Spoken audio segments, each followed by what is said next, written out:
પાઠ 11 ભૂમિ સ્વરૂપો. ઘસારણ દ્વારા બનેલા મેદાનોને શું કહેવામાં આવે છે?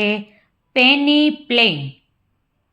નીચેનામાંથી કયું ઉદાહરણ નિક્ષેપણના મેદાનનું નથી? ઓસ્ટ્રેલિયાનું મધ્યનું મેદાન.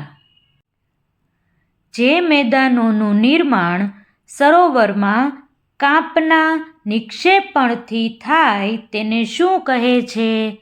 સરોવરના મેદાન.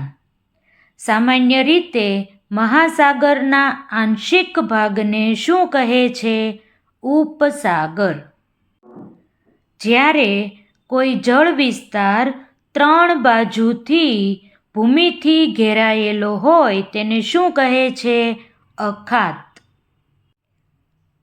કન્યાકુમારી અને કેપ ઓફ ગુડ હોપ સ્થળોએ શેના ઉદાહરણ છે?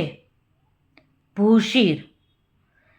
જે ભૂમિભાગ ચારે બાજુથી જળ વિસ્તારથી ઘેરાયેલ હોય તેને શું કહે છે?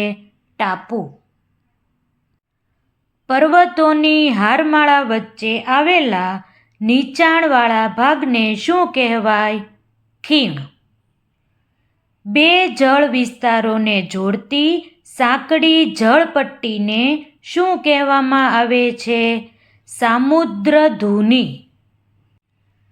બે જળ વિસ્તારોને અલગ કરતી સાંકડી ભૂમિપટ્ટીને શું કહે છે?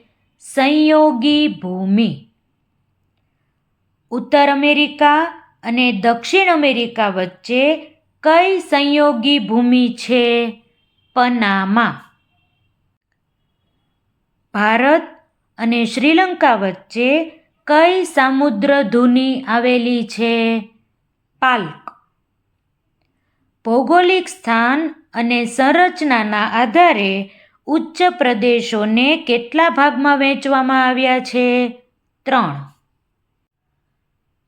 નિર્માણ ક્રિયાના આધારે પર્વતોને કેટલા વિભાગમાં વહેંચવામાં આવે છે? 4. નદીઓના ઉદ્ગમ સ્થાન કોને ગણવામાં આવે છે? પર્વતોને.